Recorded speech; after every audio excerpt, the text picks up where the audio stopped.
네, 안녕하십니까. 정인태 신지식인 TV입니다. 저는 국립한국복지대학교 특임교수를 역임한 정인태입니다.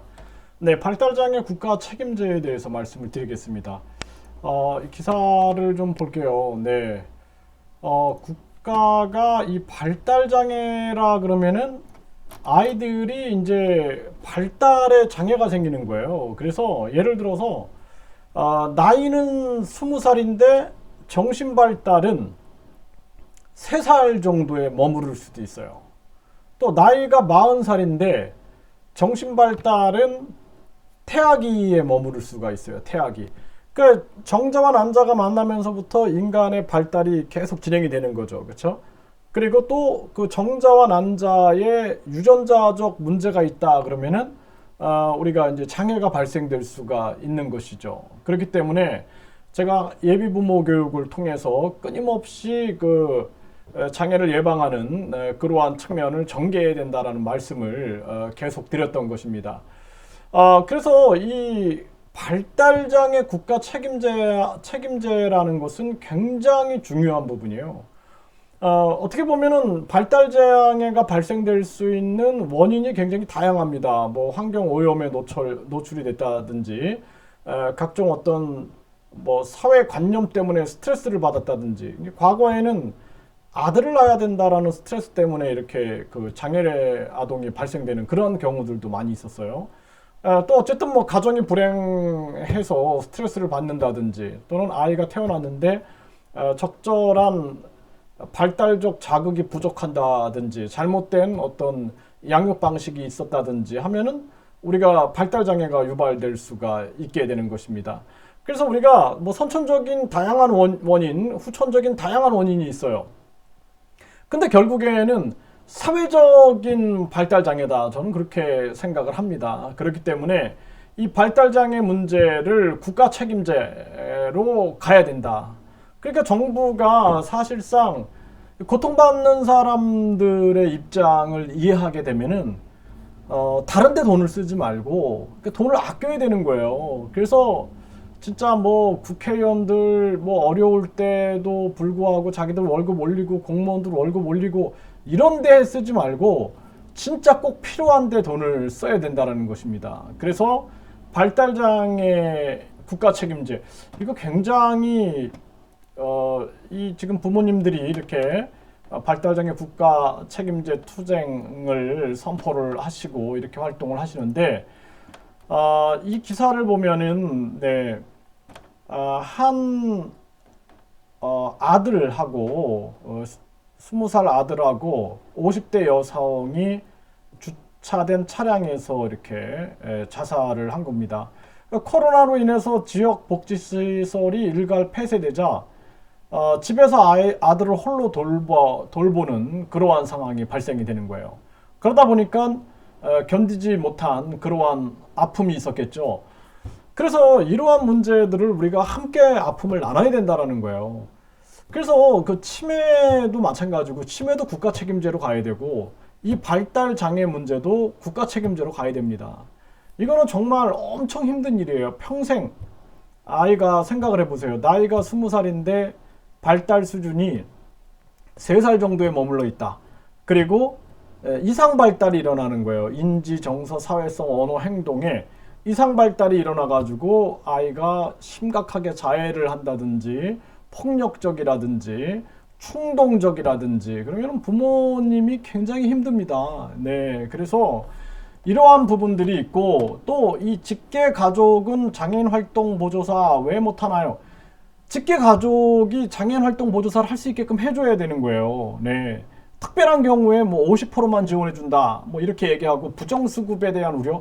부정수급에 대한 우려가 중요한 게 아니라 이 부모님들의 고통과 이 가족들이 겪고 있는 고통 그리고 이 가족이 그 아이를 얼마나 위하겠어요. 그렇죠? 그렇기 때문에 이러한 부분들이 아니라 가장 핵심적으로 당사자주의로 가야 된다는 거예요. 그래서 그 어르신들에 대한 요양도 시설 중심이 아니라 가정 중심, 가정 요양 제도로 가야 된다. 그리고 그 가족들한테 우리가 요양보호 지원금을 줘야 된다라는 거예요. 네, 그래서 당사자주의로 가야 된다라는 겁니다. 항상. 그래서 장애인들도 탈시설 해야 되고 요양원도 탈요양원을 해야 된다는 거예요. 예? 그리고 가장 중요한 것은 뭐냐면 이 사회가 장애인과 비장애인 그리고 뭐 치매가 있든 없든 모두가 더불어 함께 사는 세상이 돼야 되는 거예요. 예, 시설로 어떻게 보면 시설로 어떻게 하는 거예요? 뭐 현대판 고려장이다라고 얘기를 하잖아요. 그것처럼 또 이 장애 아동들도 마찬가지로 시설로 간다라는 것은 사회하고 차단되는 겁니다. 탈시설화해야 한다는 거예요. 탈시설화. 그러니까 우리 사회에서 더불어 함께 사는 세상을 만들어 가야 된다는 거예요. 이런 부분이 굉장히 중요한 거고, 가족이 돌보는 발달 장애인도 활동 지원 급여 지급. 이건 50% 지원해 준다라는 거예요. 코로나 때문에.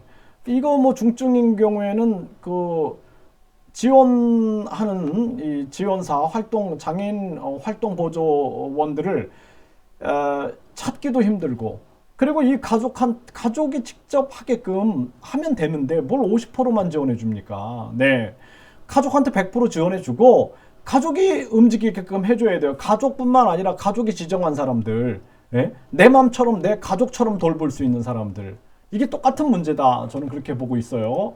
그래서 이 장애인 활동보조사의 이 시급이 얼마냐 제가 이제 확인을 해보니까 이 시급이 네, 여기 시급이 보면은